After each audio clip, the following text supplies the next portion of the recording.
di jiital ci nuyoo bi préfet département Koungheul di ko sant bu baax ci teewaayam bi waaye tamit di nuyu. donc doo demee ba mu toog fi tey mooy wane ne waxtaan bi am na solo lool donc ñu ngi koy remercier si loolu di ko gërëm bu baax a baax ñu ngi nuyu aussi le DG Diallo bi nga xam ne moom dafa ànd ak délégation bu takk pour mun a ñëw waxtaan ak ñun ci ñoom lu ñu bëgg fii si Koungheul parce que wax na ko léegi projet bi tàmbali nañ ko ça fait presque 3 à 4 ans de man buñ koy tàmbalee surtout bi foofu la ma fekk comme la filière anacarde parce que man département boo xam ne laa nekkoon muy Goudomp filière anacarde dafa amoon doole la culture de l'anacarde daanaka moom la ñuy identifier Goudomp mais ñoom bu ñu ñëwee lu ñu ci def dafa am solo lool wax na ko léegi donc moo taxoon ba filière boobu ñu organiser ko bu baax a baax ba cultivateur anacarde yi commencé gis seen bopp ci anacarde bi loolu tax tey ñu ñëw fi donc ñu leen di sant di leen gërëm le fait ñu ñëw fi tey pour waxtaan ak ñun ci wàllu boobu ci wàllum gerte gi. ñu ngi nuyu aussi le PCA de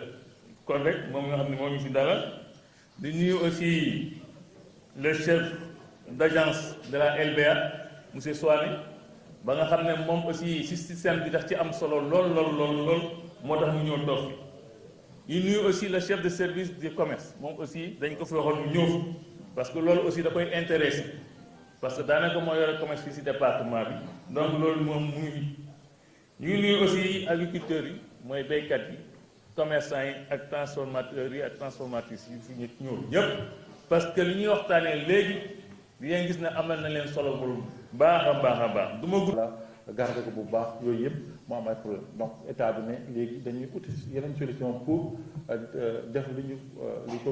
ministre wax ci léegi réforme pour ñu xool naka léegi lañuy jàppale après production bi jàppale nit ñi ñu am fu ñu koy stocké fu ñu koy garder mais am bu ñu koy stocké foofu tamit ñu jàppale leen ñu am liquidité parce que récolte dafay ànd surtout ak ouverture des classes nga am ay charges yi nga war a défendre xale yi nga war a inscrire wala ay ordonnances yi nga war a faire wala tamit nga am campagne bu bees parce que da ngay génn ci nawet dugg ci noor bi bëgg a def maraîchage te sa production bi jaayoo ko donc yooyu yëpp ñu gis dafa am réforme bu ñu mën a def ba nga xamante ni dina jàppale nit ki mu stocké production bi mais heure bu mu ko stocké mën na am xaalis mën na am financement avant muy jaay stock boobu balance commerciale bi mu baax loolu donc liggéey bi dafa xaw a yaatu am vraiment ay affaires yu bëri mais comme ci séance d'ouverture lañ nekk dañu bëggoon sant ay kàddu tuuti di remercier équipe bi ñëw fii parce que dafa amoon ñaari équipe yu ñëwoon xool magasin yi fii xool ko ci Sénégal yépp ñëwaat xoolaat ko ñu dem ñu agréé ko équipe boobu ak équipe juridique ak yeneen équipe yi nekk vraiment Dakar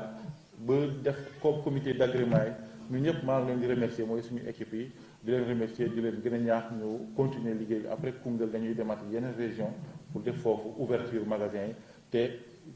vraiment ñu jox la ko nga laaj ñu leer la ko ba mu leer ndax am na solo yu am daal boo ñëwee am daal war nañ laa wax loolu leer loo xam ne bu ëllëgee dina mën a génn ak loolu dem ak loolu ñu ñëw leen wax daal bismillah di leen déglu ci nga xam ne moo ñu fi tax ak yow tey jërëjëf ak yeneen spéculation yi bépp spéculation bépp production bi nga xamante ni boobu mën nañ ko dugal ci sa stocké ko ba jëmbi jamono mun na bokk ci liggéey bi ci date de sécurité bi commencé woon 2020 ci boobu du organe boobu ci projet bi la nekkoon ak Banque mondiale 2021 ren ci 30 novembre yi passé lañ tëj campagne sollicitation gouvernement bi nañu def essai bi gerte xam nañu date bi vraiment dañu am tuuti retard loolu xam nañ ko mais comme que pilote la test la dañu ko testé donc su fekkee benn magasin rek dañu utiliser liggéey ko mais au moins dinañu permettre nit ñi xool gis naka lay doxee lan mooy rëkk-rëkk yi comme ça ñu mën ko corriger déwén nag incha allah ñu teel a commencé peut-être même nawet fu muy door foofu la ñuy commencé sensibilisation ak xool magasin yi commencé gis naka la ñuy agréé magasin su ko defee récolte buy démarré rek nit ñi dañ xam. dafa am dayoo su doy gerte man damay am contentement bu ma tijjee sama télé gis opérateur semence yi mel ni Moussa Seck ñu koy wane mu nekk si ay toolam loolu mooy wane ne Koungheul si wàllum gerte am na si ay jéego yu ciy dox jéego yooyu ciy dox moo tax état bi ñëw pour gën a yokk jéego yi monsieur le ministre wax na ko léegi mooy que daal li ngay jéego pour gën a mën a organiser filière gerte fii ci région de Koungheul fii ci région de Kaffrine fii ci département de Koungheul parce que li ñuy def nii fekkoon na ma en 2000 dans le sud dans le département de Goudomp parce que foofu ANACAR bi muy darkase bi moo ko am doole mais ba dafa defee ñi gis nañ ci seen bopp bu baax a baax a baax loolu nag tey ñu ne ko fii au niveau du département de Koungheul pour que ñëpp gis seen bopp gis bu ngeen si gis seen bopp moo tax comme ni ko ministre bi waxee ngeen di yokk seen koom-koom ba leneen loo xam ne loo leen di xaar si état ba leen ko xaar ak état looloo tax tey ñëw si loolu aussi ñu ngi ñaan leen def ko seen moomeel projet bi seen moomeel la loo leen ko defee seen moomeel lu bëri dina yomb si yéen lu bëri dina yomb si département bi aussi loo leen ko defee seen moomeel ngeen développé communication mooy ñu fi ñëwul ñu fi teewul ngeen yegg leen wax ne projet bu mel nii ñëw na si département ku ñuul la pour jàppale ñu donc il faut que ngeen jéem pour tasaare boobu aussi ñun aussi dinañ ci béy seen wàll boobu ma sëkk pour bañ a guddal rek laa moom lu may wax ñu ngi leen di sant di leen gërëm bi ñu paree nii léegi dañuy dugg fii tey dañuy def lancement mais affaire bi tàmbali bi ñu paree dañuy joxe le premier récépissé de dépôt parce que am na koo xam ne dafa des na ay dépôt gerteem loolu du weesoo donc ñu ngi leen di sant di leen gërëm si ay ñaan lañ ko tàmbali woon xanaa dañ koy tëjee encore si ay ñaan donc ñu jox la kàddu bi di Ibrahima waaw dafa ne kàddu gi nga ñaan ñu tëj ñu géew yi parce que waxtaan bi gudd mais am na solo ñu ngi leen di sant di leen gërëm wasalaam. mooy mandarga yi ñu def mandarga yi am na mandarga organe de régulation ba système de récépissé en marron bu ministère du commerce bi nga xam ne mooy ndey ak ñun suñu société bi nga xam ne contrôle moom moo war a liggéey bi fii ci Koungheul ci biir ñu ngi leeral ne campagne RSD 2021-2022 et que lépp c'est sous la supervision de l'organe de régulation avec numéro d'agrément bi nga xam ne moom la yéene man la cat la dafay serré mooy caabi law bi ak bu pare moom la ñu tëj ba nga xam ne dugg ba képp koo xamante ne tëj nañ magasin bi bu defee naka suñu ci ginnaaw même à l'absence du gardien nañ mën xam ne stock bi am na ko la ñu dugg nag bismillah bu stock bi ñëwee ci kee bi bu tabax ñu ko indee parce que bii moo koy tëj parce que ñu jëppale ak suñu ndaw d'accord ay déposant ci li nga xam ne moom mooy quantité déposant bi dafay carte d'identité ñu enrôlé ko prix 250 000 francs yi minimum bi ci la ñuy commencé léegi nag coût entreposage boobu ma leen wax nag 3 francs la par kilo donc ñëpp at 3 francs par kilo donc 3 francs yooyu moom moo ñuy permettre ñu génne lii ba pare génne ko également ci jàmm ci salaam ak ci xarañte ak ci sécurité mu ngi noonu voilà. Merci beaucoup. Merci beaucoup.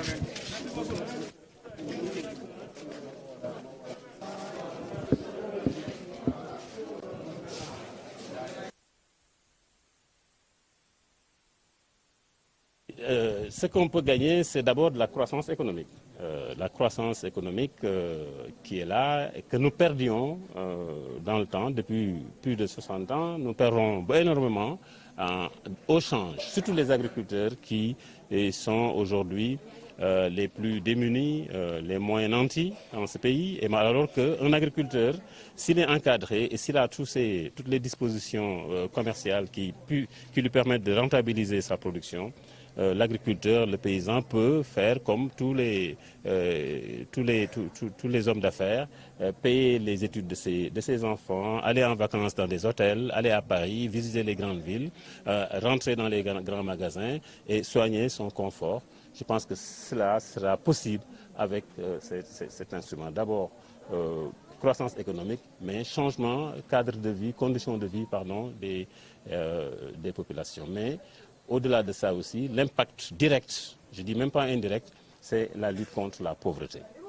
Nous assistons que, nous avons tous compris que nos amis du monde rural subissent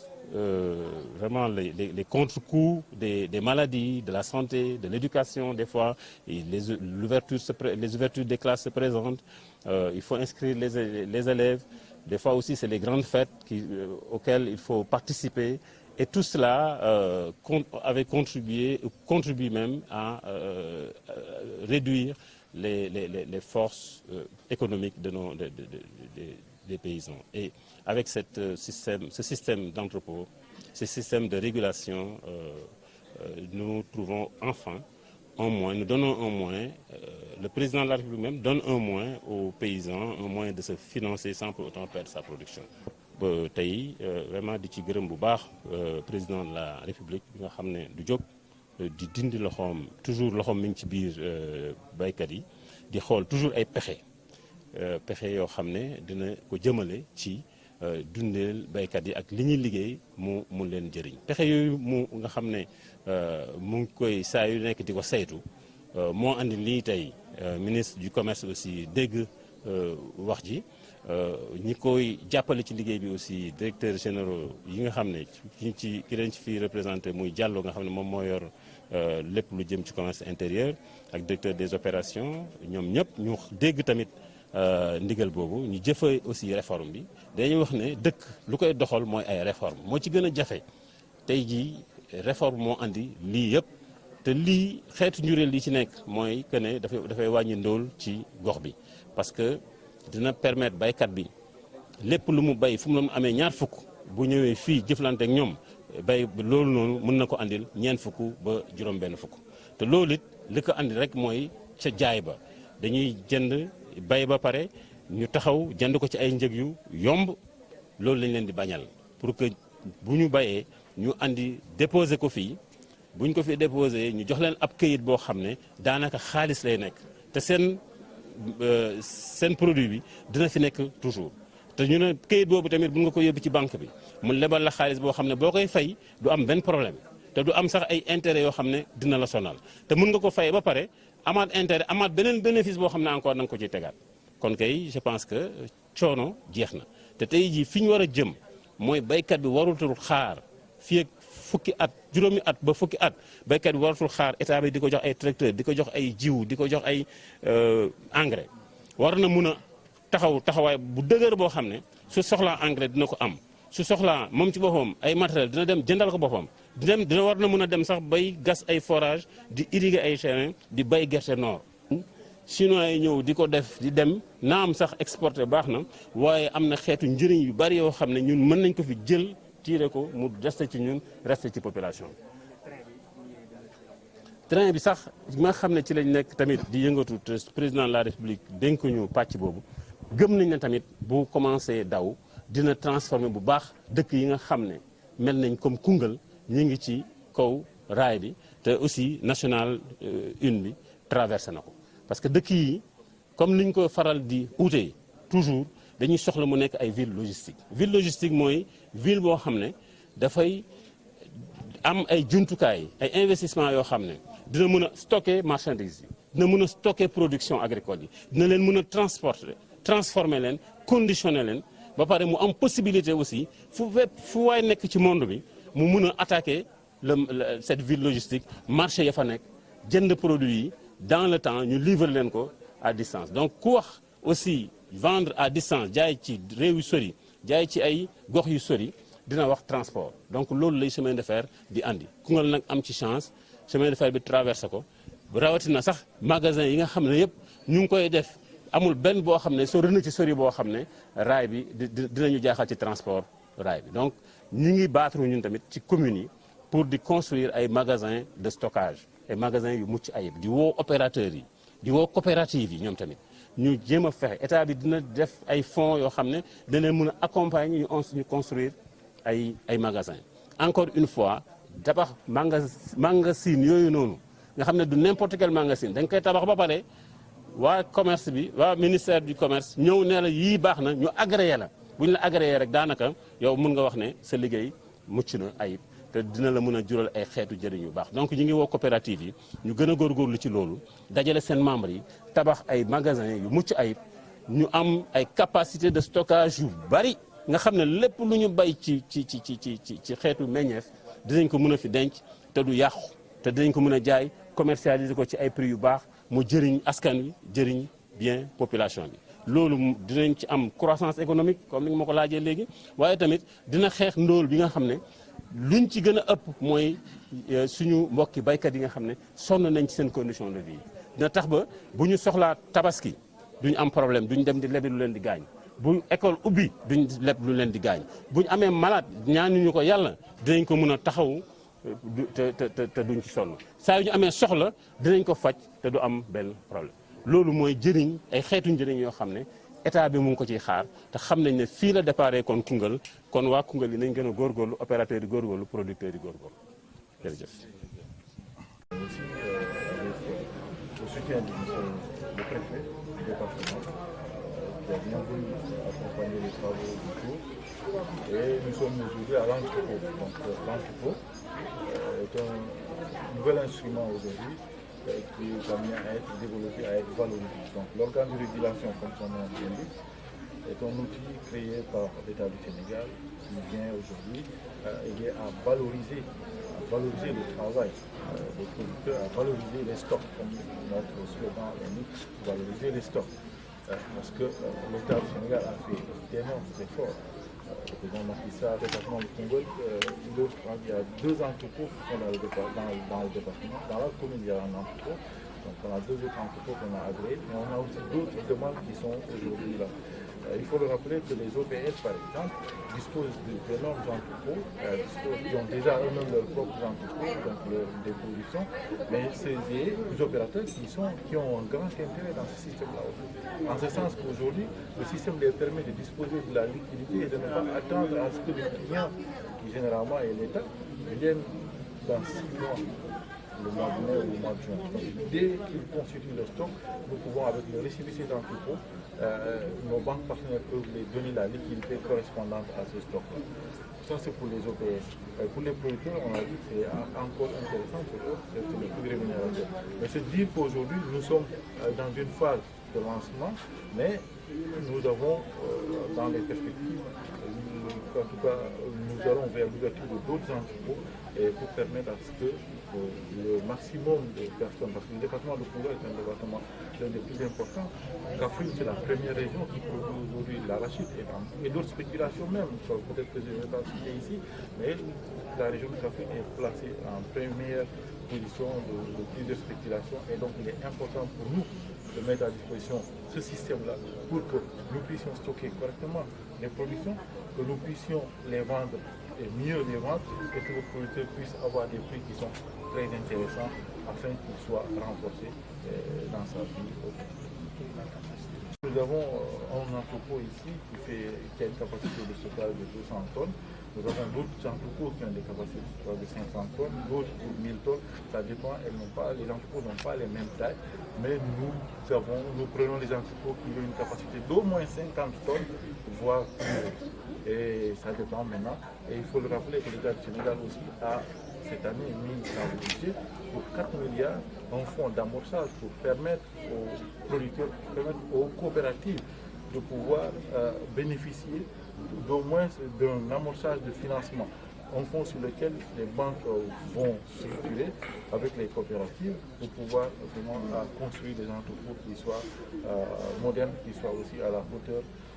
des attentes. Et donc, c'est un effort de l'État. Mais l'objectif principal est que les privés, le privé national, notamment les OPS qui sont là et d'autres privés, puissent vraiment davantage investir dans l'entreposage parce que le ministre a dit tout à l'heure, c'est des villes logistiques. On va aller vers des villes logistiques pour le département ici. Si on les atteint, c'est mieux. Si on les dépasse, c'est encore mieux. Mais nous allons dans cette partie-là vraiment faire cet objectif-là en espérant agréer le maximum d'entrepôts. C'est pourquoi nous avons fait après, vous avez vu à côté de moi, il y a les OPS, on les appelle à ce travail, c'est notamment ça. Et là, on veut que leurs entrepôts puissent être agréés rapidement et nous sommes dans les dispositions de le faire pour que non seulement leur stock puisse bénéficier des financements, mais que leur entrepôt lui-même puisse vraiment permettre émettre des récipients d'entrepôt afin que les banques puissent leur donner le financement qu'il faut et consulter les stocks qu'il faut, non seulement pour l'État du Sénégal, mais aussi pour l'export de la République. Macky Sall moo ko créé teg ñu jox ñu instruction pour ñu dem waxtaan ak baykat yi kon naka la ñuy solutionner naka la ñuy daal naka la ñuy jàppale pour que seen effort seen doole bi ñu def ci mbay mi ñu mën a am ci njëriñ bu baax. Ministre du commerce nag jël moo nekk suñu kilifa moom tamit taxaw ci taxawaay bi président de la République ñu dem leen def liggéey ñu ñëw tey nag Koungheul pour lancer premier récépissé d'entrepôt ñu ci ñëw bi tey monsieur le maire ministre Mayacine Camara dalal ñu vraiment jox ñu wan yoon bi indi ñu ba ci entrepôt yi ak acteurs yi fi nekk def nañu mobilisation bu am solo fii à côté tamit monsieur le préfet nekk na fi moom tamit en tant qu'autorité de l'État def na ouverture bi def tamit clôture activité bi mais dégg ngeen ni léegi ministre bi maire wax na Koungheul fii dëkk stratégique pour l'État du Sénégal moo tax président bi nañu def leen lancement am na ay dëkk yoo xamante ne ñuy jiiñ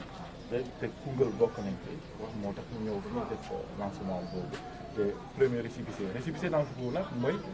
document bi nga xamante ni tey ci loi 2017-29 bi daf lay permettre nga am financement yow producteur baykat léegi soo bayee amatoo sikki sàkka dañ lay proposer ay magasin fi nga xamante ni boo foofu ngay yóbbu sa production boobu su fekkee gerte la nga indi ko ci magasin ñu saytu ko xool qualité bi daal ko dugal ci magasin bi ñu ko dugalee yow ñu jox la document benn kayit bu ñuy tudd récépissé d'entrepôt kayit boobu soo ko jëlee su fekkee soxla nga financement tey nga am soxla bu jàmp mën nga dem directement ci banque partenaire banque bi jox la xaalis bi ñu soxla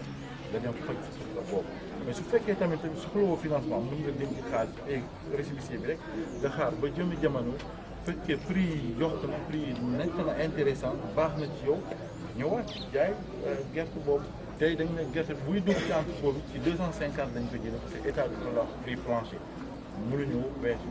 mënuñu en tout cas jël prix boo xam ne matul 250 boo ko dugalee xamal ni sa prix sa gerte bi au moins jar 250 mais du mooy prix final bi voilà weer wala ñaari weer yow gerte bi dina jox su fekkee boobu ñëw da ngay jaayaat mooy li ñuy vente finale sa gerte bi mën na dem ba 500 wala ëpp en tout cas ça dépend mais prix bi daal dina dépasser 250 $. daa nekk système boobu la ñu indi mooy d'un côté mu jàppale la yow baykat nga mën a stocké nga dindi sa gerte ci àll bi boo xam ne dafay am feu de brousse wala am ay vraiment sécurité du am sécurité nit mën na jaar foofu vraiment yàqal la léegi da nga koy indi directement nga def ko ci entrepôt soo ko defee ñu jox la récépissé bu fekkee am nga soxla bu jàpp dala ci vente léegi gerte na su fekkee am nga soxla kon léegi état bi dafa ñëw def effort ci production bi pare mu jóge ci effort yooyu ñëw léegi ci commercialisation pour ñu valoriser stock loolu d'ailleurs mooy suñu slogan valoriser le stock le président Macky Sall dafa ne bu baykat yi defee effort ba bay nañ ko jàppale pour mën koo jaay ci tànk yooyu ci département bi ñetti entrepôt dañuy continuer di agréé yeneen i entrepôt